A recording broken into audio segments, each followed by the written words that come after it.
Senior citizens के लिए जो सरकार है वो टाइम टू टाइम नए नए कानून लेके आती रहती है और कहीं पर उनके लिए जो है वो स्कीम्स आती रहती हैं, बैंक में भी, पोस्ट ऑफिस में भी, और साथ में ही सीनियर सिटीजन्स को जो है वो प्रेफरेंस भी दी जाती है हॉस्पिटल में या फिर बैंक्स में। और इसके साथ साथ मैं आपको बता दूं कि जो सीनियर सिटीजन्स के लिए time to time honourable supreme court, honourable high court नए नए कानून लेके आते रहते हैं जिससे सीनियर सिटीजन्स को प्रोटेक्ट किया जा सके। और साथ में ही सीनियर सिटीजन्स की प्रोटेक्शन के लिए बनाया गया है सीनियर सिटीजन एक्ट 2007, जो कि सीनियर सिटीजन्स को प्रोटेक्ट करता है और साथ में जो उनकी संपत्ति है उनको प्रोटेक्ट करता है। सो फ्रेंड्स, आज की वीडियो में हम जानेंगे कि सीनियर सिटीजन्स को किस तरीके से जो है वो प्रोटेक्शन सरकार के द्वारा दी गई है या फिर कानून के द्वारा दी गई है। सो फ्रेंड्स, मैं हूं एडवोकेट मोहित और आप देख रहे हैं हमारा चैनल लीगल अटैक। अगर आपने ये चैनल अब तक सब्सक्राइब नहीं किया तो चैनल को सब्सक्राइब कर लीजिए,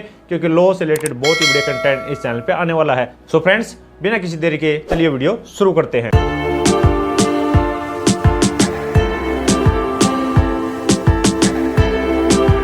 सो फ्रेंड्स, सबसे पहले हम जान लेते हैं कि जो सीनियर सिटीजन एक्ट है वो कैसे सीनियर सिटीजन्स को प्रोटेक्ट करता है और कैसे उनकी संपत्ति को प्रोटेक्ट करता है। तो सबसे पहले मैं आपको बता दूं कि अगर किसी भी सीनियर सिटीजन के साथ अगर उनके घर में कोई भी मार पिटाई होती है या फिर दुर्व्यवहार होता है या फिर उनकी कोई भी देखभाल नहीं की जाती है, तो वो जो सीनियर सिटीजन है वो अपने घर से अपने बेटे को भी या फिर बेटी को भी जो उनको परेशान करता है तो उनको घर से बाहर निकलवा सकते हैं और साथ में अपने बेटे से या फिर बेटी से जो खर्चा है वो भी डिमांड कर सकते हैं। मान लीजिए कोई भी बेटा है या फिर बेटी है, अगर वो अपने घर में अपने माता की या फिर पिता की जो कि सीनियर सिटीजन्स हैं उनकी देखभाल नहीं करते, तो जो माता है या फिर पिता जो हैं वो एसडीएम कोर्ट में मेंटेनेंस पिटीशन लगा के या फिर जो जुडिशियल मैजिस्ट्रेट फर्स्ट क्लास है मैजिस्ट्रेट के पास अंडर सेक्शन 125 जो सीआरपीसी था जो कि अब बीएनएसएस हो गया है, तो उसके अकॉर्डिंग भी मेंटेनेंस एप्लीकेशन डाल के अपने बेटे से या फिर बेटी से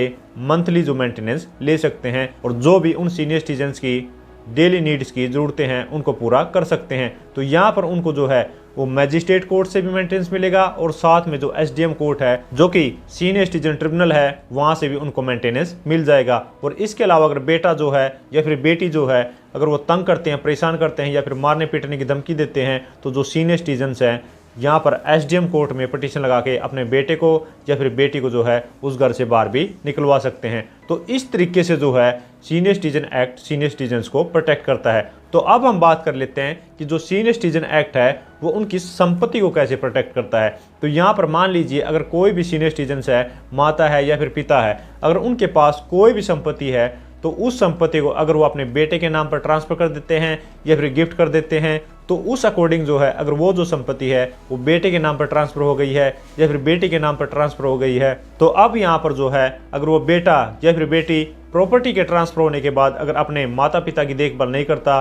तो यहाँ पर माता पिता जो हैं वो under section 23 senior citizen act के अकॉर्डिंग एसडीएम कोर्ट में एक पटिशन डाल के अपनी उस संपत्ति को जो है वो वापस ले सकते हैं कि यहाँ पर जो मेरा बेटा है या फिर बेटी है उन्होंने इस संपत्ति के ट्रांसफ़र होने के बाद हमारी कोई भी देखभाल नहीं की है और वो देखभाल नहीं करना चाहते, हमें इग्नोर करते हैं, हमारी ज़रूरतों का जो भी खर्चा है वो नहीं उठाते हैं, तो मेरी जो संपत्ति है वो मेरे को वापस दिलाई जाए। तो यहाँ पर जो एसडीएम कोर्ट है वो आपकी संपत्ति को वापस दिला देगी। हालांकि यहाँ पर आपको जो है वो एक बात का ध्यान जरूर रखना चाहिए, वो ये है कि जब भी आप कोई गिफ्ट डीड करते हैं या फिर ट्रांसफ़र डीड करते हैं तो उसमें इस कंडीशन को भी ज़रूर मेंशन करें कि ये जो संपत्ति है वो मैं अपने बेटे के नाम पर या फिर बेटी के नाम पर इसलिए ट्रांसफ़र कर रहा हूँ कि ये मेरी फ्यूचर में देखभाल करेंगे, मेरा ध्यान रखेंगे और मेरी दवाइयों का खर्चा उठाएंगे और मेरी जो भी ज़रूरतमंद की चीज़ें हैं उनका भी ये ध्यान रखेंगे और उनका खर्चा उठाएंगे। और अगर ये ऐसा नहीं करते हैं, मेरी देखभाल नहीं करते हैं या फिर मेरी तरफ कोई भी ध्यान नहीं देते हैं, तो उस सिचुएशन में ये जो संपत्ति है वो मैं वापस ले सकता हूँ। तो अगर आप ये जो कंडीशन है, ये जो कॉलम है, अगर आप अपनी ट्रांसफ़र डीड में या फिर गिफ्ट डीड में डाल देते हैं तो आप जो है उस संपत्ति को कभी भी वापस ले सकते हैं। और इसके अलावा अगर अगले अधिकार की हम बात करें तो सीनियर सिटीजन्स के पास ये राइट है कि अगर उनकी कोई भी अपनी सेल्फ एक्वायर प्रॉपर्टी है तो उस सेल्फ एक्वायर प्रॉपर्टी से वो अपने बेटे को या फिर बेटी को बेदखल भी कर सकते हैं या फिर वो अपनी सेल्फ एक्वायर प्रॉपर्टी को कहीं पर भी बेच सकते हैं या फिर उसको गिफ्ट भी कर सकते हैं। और यहाँ पर जो बेटा है या फिर बेटी जो है वो कानूनी रूप से जो है वो कोई भी डिमांड नहीं कर सकते कि सेल्फ एक्वायर प्रॉपर्टी में हमारे पिता की उसमें से हमें हिस्सा दिलाया जाए। तो यहाँ पर वो किसी भी तरीके से कोर्ट में भी जाके यहाँ पर क्लेम नहीं कर सकते हैं। तो यहाँ पर जो सीनियर सिटीजन्स के लिए एक बेदखली का भी अधिकार है अगर उनकी जो प्रॉपर्टी है वो एक सेल्फ एक्वायर प्रॉपर्टी है। और इसके अलावा जो सीनियर सिटीजन्स के पास अधिकार है वो है पेंशन का अधिकार,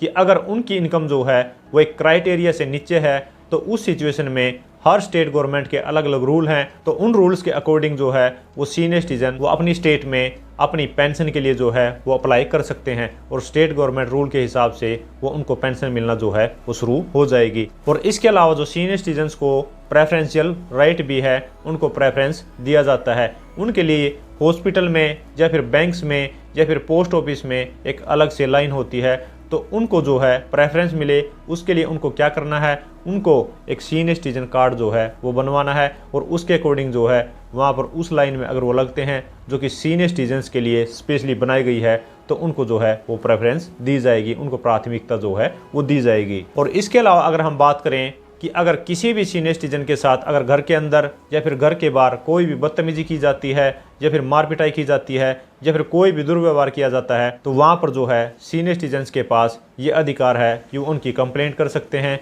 वो जो पुलिस स्टेशन में जाके उनकी कंप्लेंट लिखा सकते हैं, जो कि आईपीसी के अंदर जिसको अब बीएनएस कर दिया गया है उसके अकॉर्डिंग हर्ट की या फिर ग्रीवियस हर्ट की या फिर जिस तरीके का दुर्व्यवहार उन्होंने किया है या धमकी दी है तो उस अकॉर्डिंग जो है उन पर्सन्स के खिलाफ जो है वो कंप्लेंट लिखाई जा सकती है। ये सीनियर सिटीजन्स के पास तो अधिकार है ही, ये एक नॉर्मल पर्सन के लिए भी अधिकार है। और इसके अलावा जो एक और अधिकार आता है सीनियर सिटीजन्स के लिए वो है right to reside at old age home. हर स्टेट में ओल्ड एज होम होते हैं, तो अगर किसी भी सीनियर सिटीजन के पास जो है वो घर नहीं है या फिर उनको घर से बाहर निकाल दिया गया है तो वो ओल्ड एज होम में जाके रह सकते हैं, जो कि सेक्शन 19 सीनियर सिटीजन एक्ट का बताता है। सो फ्रेंड्स, आशा करता हूं कि आप लोगों को पता लग गया होगा कि सीनियर सिटीजन्स के कौन कौन से अधिकार हैं और जो कि सीनियर सिटीजन्स को प्रोटेक्ट करते हैं और साथ में जो उनकी संपत्ति है उसको प्रोटेक्ट करते हैं। और इसके साथ साथ मैं आप लोगों को ये भी बता दूं कि अगर आप बेटर बेनिफिट जो हैं वो अवेल करना चाहते हैं